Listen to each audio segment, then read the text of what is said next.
是哈，真的非常谢谢今天有这样的一个机会哈，由高美馆在这里为这一次连续2天下午的这样子的一个第3届亚洲策展论坛哈进行第1场的讲座，也就是环顾全球哈。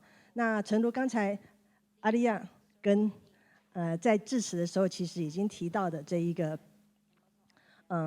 包括日的双年展在谈的这个赤道计划，或者是阿 Day 之前在雅加达双年展做的，或者是我们等一下的语坛人Dr.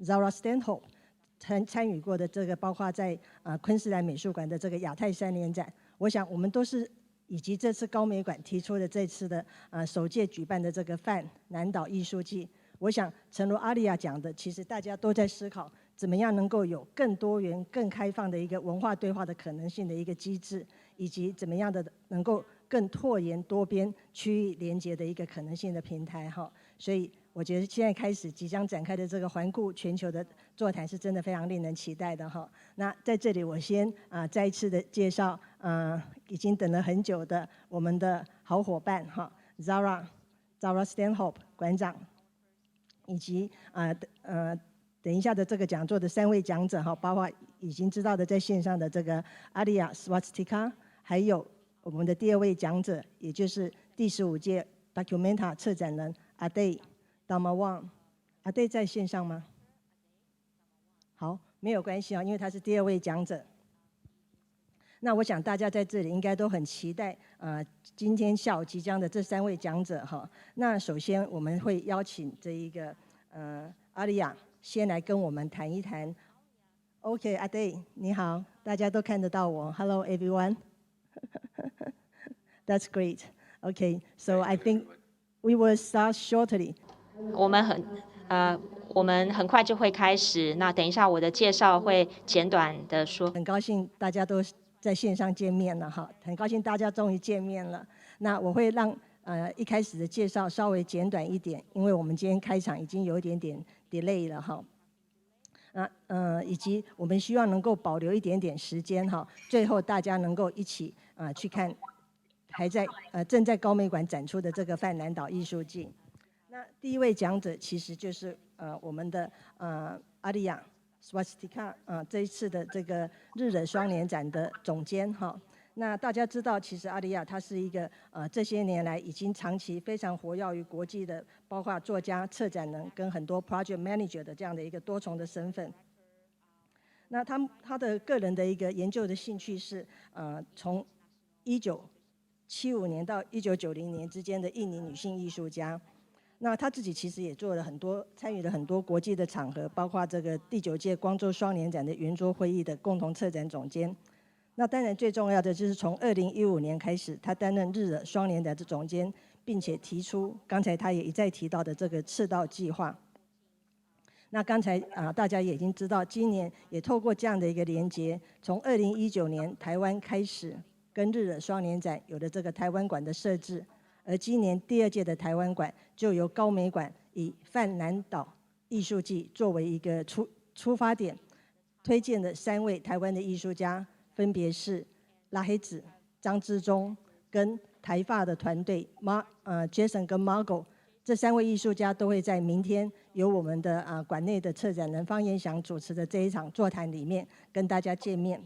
那所以其实阿利亚已经在这1年多来跟高美馆建立了非常多的对话跟连结跟伙伴关系哈。那所以我们今天下午的3场讲座，我想我们就首先请阿利亚来跟我们谈一谈刚刚在10月中真的是克服各式各样的疫情带来的不便、挑战跟困难，顺利开幕的这一个以赤道计划为出发的这样子的那个日的双年展本届的，以及他这边帮我们协助线上进行的这一个台湾馆的一个呈现哈。那我会逐步介绍每一位讲者在他们讲话之前，所以首先就简短的介绍了阿利亚，然后我们把第1段的时间先交给阿利亚来跟我们分享整个赤道计划日的双年展，以及他自己个人对这样子的试图提出新的区域联盟连结对话的想法、实践跟一些成果。好，好，谢谢。Thank you very much. Very happy and honored to be here in the forum together with all colleagues that I admire, and we've been working together as well. So for the Biennale Jogja this year, as I mentioned before, we, fo- we focus on the collaboration with Oceania.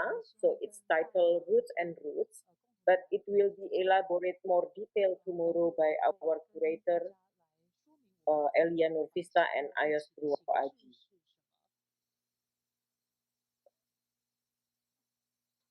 So in my session, I would like to give more ideas on the history of the internationalism and collaboration of the Biennale Jogja itself in the project of Biennale Jogja Equator that we started since 11.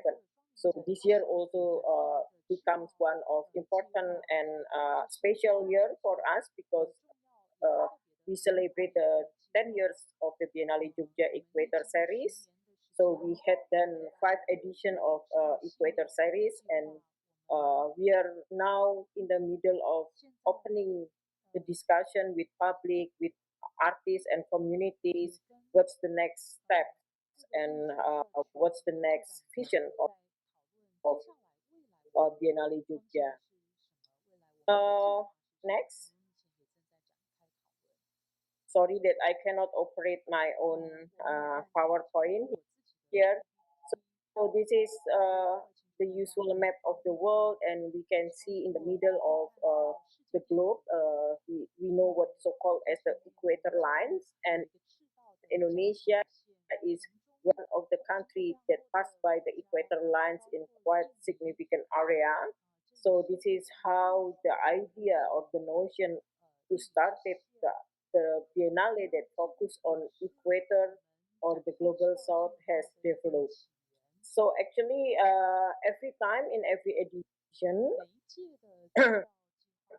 we work with countries in the area of 23 degree above equator. So you see in this in the first line above the equator, 23 degrees and 23 degrees below equator. So it went to Australia, Brazil, and some other areas. Next. So why we are thinking to start a different project of international biennales? I think one of the main inspiration for the board members or the founders of the Biennale Jogja Foundation at that time. So the Biennale Jogja Foundation was established by different communities of art in Yogyakarta. So there are artists, curators, writers, critics, even bureaucrats. 10 of them, they established the foundation in 2010, and they launched the Biennale as international event at that time, because Jogja in the last 20 years maybe we don't really have the significant international art event, and in 2010 the government and also the community were thinking that being part of the global art scene was one of the priority on the idea or the effort to develop the art scene. But then the question, what kind of internationalism we would like to apply when we talk on making the Biennale Jogja to become international? So we look into the history of different moments in his, and the Bandung conference in 1955 was like such big inspiration at that time to think about the decolonizations and also the new offer of internationalism. So this is the Bandung conference photos and archives. And in our project this year, where we have also the archive exhibition, we recreate some part and relationship between art world and the social political issues and how they relate each other. Next. So this is like one of the basic thinking on the Bandung conference that always become our standpoint every time we started the committee or choosing the countries or we think about the next collaboration. We always going back and look into the ideas of Bandung and the spirit and on Bandung and how to put it in more relevant situation of today. Next. Next, this is just introduction about Jogja. We just go to the Biennale Jogja. I think like 5 more pages. Next. So from our reading on the situation of the global world today, we also think that it is important to redefine and to think about the concept and the notion of Biennale itself. We don't really want just follow the form or the format of international biennales that happen all around the world without really looking into the local context. I think it is impossible for us, for example, to apply the concept of Venice or to apply the concept of epithy even to be done in Jogja. So I think it's very important to look into the local situation and how we can contribute to the new ideas of internationalism. Next.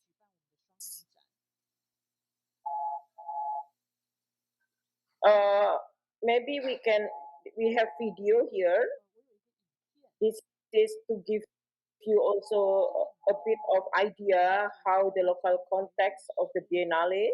And when I mention local context, this also expands to the notion of art practices, where in Jogja, the traditional art still becoming part of the everyday life. So the contemporary situations, the gentrification and urban culture intertwine and combine with the situation where tradition and the agriculture context still very strong and relevant. Is it playing the video? Yes, the video is playing. Because not in our screen, I think.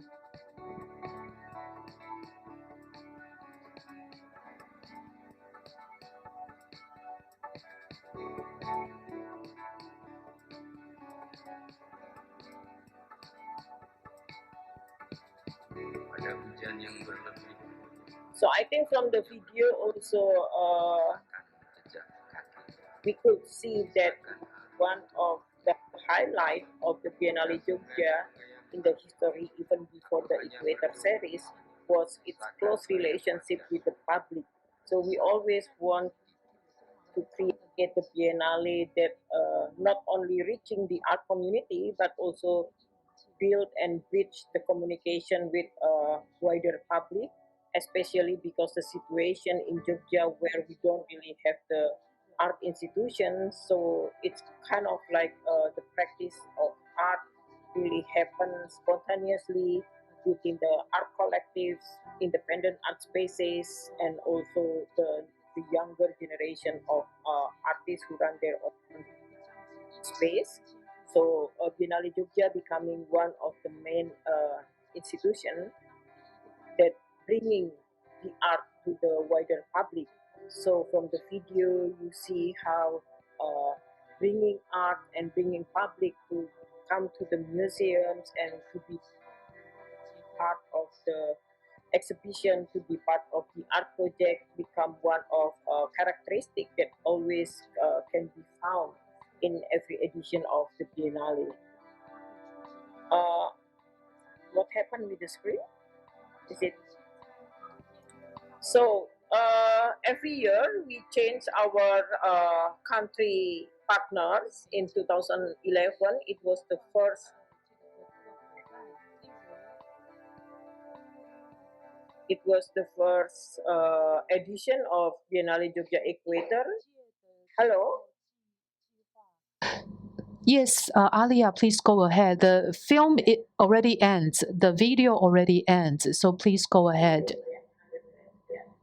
So in 2011, we started this project with India, and it's very interesting as well because it's kind of like reconnecting or rebuild again the connection that has been lost for quite a long time. So many of the Indian artists that we invited from Silpa Gupta, Atul Jodia, Falsan Komari, and many others, they admit that it was the first project they ever done with Indonesian art institution. So for us also very important to look into the history of the relationship between Indonesian art, because before some of the Indonesian artists, they studied in Santiniketan. So in the past, there was very strong relationship that has been faded, especially during 60 after the 65 period, where the policy of foreign affairs in Indonesia also changed. So with India, we work on the theme of religiosity, spirituality, and we share lots of projects together. We invited 4 artists to stay with us and create the works on site. So it's kind of like the first residency program that we held. And then the second edition in 2013, can we go to the next slide?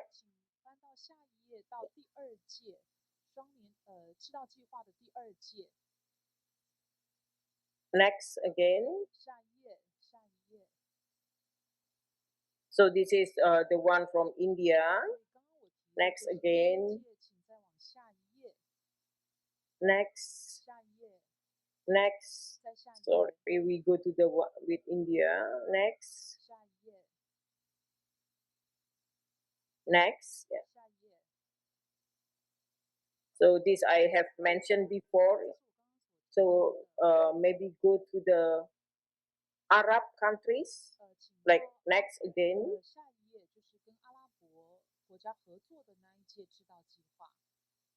So this is India, and then next, 2 more pages, I guess. Yeah. So this is the second edition of the Biennale Equator. Is Indonesia meet Arab countries in 2013, and it's also quite important for us because this is the first time as institution we send Indonesian artists to abroad. And when you mention doing residency in the past, we always think of going to Europe or going to Australia or going to the US, Japan. But this edition marking our first connection to kind of like other areas around the world, and we send artists to Egypt, we send artists to Emirates and Yaman. So it's very interesting also for us to host artists from the Arab countries. And in this edition, we had quite strong relationship with the Sharjah Art Foundation, who also organized the Sharjah Art Biennale. Next. So this is some of the photographs from the artwork from the Arab edition. Next. The Equator series number 3, Hacking Conflict, Indonesia meets Nigeria, happened in 2015, and it was curated by The Rock and Jude Aknowi, and this becoming one of the most festive the Biennale, since we brought almost like between 8 to 10 Nigerian artists to stay with us, and it was such memorable and fruitful collaboration, not only between the artists itself and how they created the work to be exhibited, but I think the exchange of different cultures, different perspectives, and the understanding between artists and the community also very important to be underlined. So many of the Nigerian artists came to us and they spent some time in the community and created the project there. And I think for Indonesian community, it's quite interesting for them to see different practice of Muslim identity, since we know Indonesia and Nigeria, we share similarities on as big countries with Muslim inhabitants, Muslim majorities. Next, we can see some pictures here. So this is some of the works by Indonesian and Nigerian artists, and it's very interesting because the curator they offer us very experimental format of biennales, not using the main building of the exhibition, but mostly utilize the outdoor and the public spaces, and even we found another space for some artworks here. So the big one, for example, the facade, the one in the top left of the pictures, is work by Marianto and Victor Ekika Menor, and they criticize the situation where the oil mining had created a big problem of ecology, but also now not only the not only the land has been destroyed, but also they lost lots of the oil, and even in Nigeria they have the oil crisis during early 2000. So we sent Marianto to go to Nigeria since he was interested to look into this mining industry issues, and they work together in the end to create these big installations. Next. And then Biennale Equator #4 with Brazil. It's curated by Pio Sigit Kunchoro, and this is one of the farthest journey of our adventure to go around the world. And it's interesting because during the process of making the Biennale, Brazil also undergo very difficult situations. So we don't really have the partner curator from Brazil. Not only that the political situation become very tension, but also the economic situation were difficult for us to find institutions to collaborate. So this year, for example, we don't send artists to go to Brazil, but only the curators and researchers.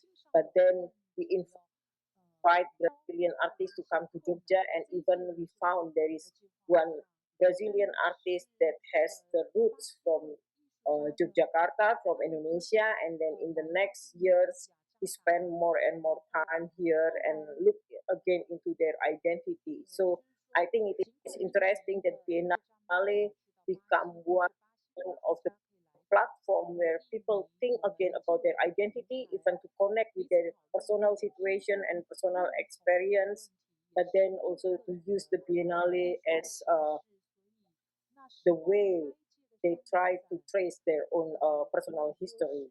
Next. And then the last one in 2019, it was Indonesia with Southeast Asia. And for us, this is also quite interesting, where it feels like we came home to our area, to our regions. And when we think about Southeast Asia at that time, we don't want to create the or to just to work with the established notion of Southeast Asia, but offering the critical thinking, critical possibilities as well about Southeast Asia. So the curators for this edition, they focus on Southeast Asia as the peripheral area, so from the borders and between borders and the outside of the cities. So we work with artists from Narativa, we work from artists from Hue, we work with artists from southern part of Malaysia and many other. And this is also the first time that we introduce the program, what we call SBLIC. So as I mentioned before, because we have the limitation working with countries in the 23 degree above equator and below equator, so we cannot really invite many different countries. But then the BILIC program accommodate our will to collaborate with wider communities in Asia and Global South. And in 2019, we have pavilions. We call bilik in Indonesia. We have 3 biliks from Hong Kong, Taiwan, and Timor Leste.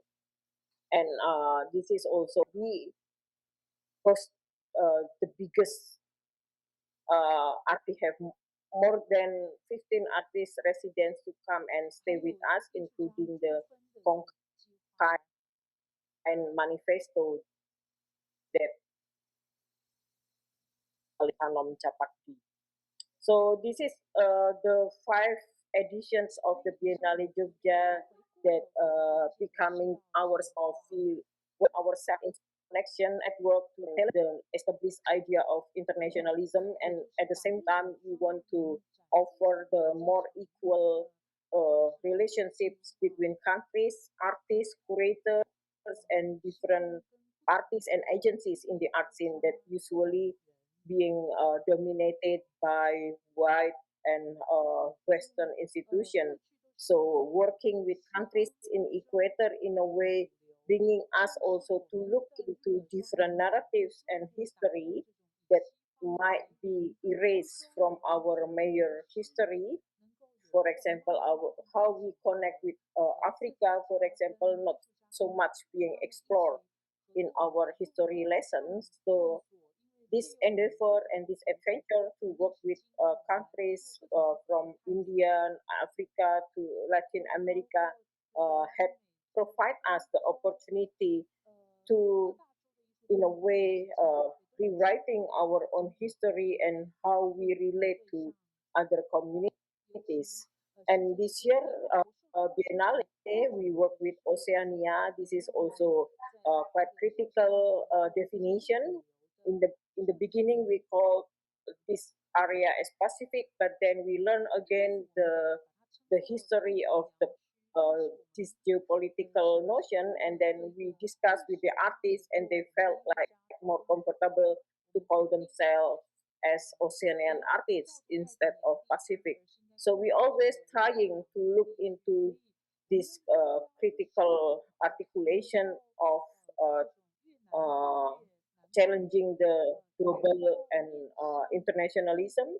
So internationalism should not be seen as something that only referring to the Western or to the Europe or America, but most of the time we always think that our situation, our local situation today is also part of the global situation. So it is impossible to separate the global and the local because in a way the local is always global, the global always also has the local situation that needs to be redefined and rethinking to look into the relevant with the local situation. So for us, the Biennale, along 10 years or a decade of their Biennale making, really gave us the opportunity and lots of homework to be done to build the solidarities between biennales in global south in other part of the world, and at the same time also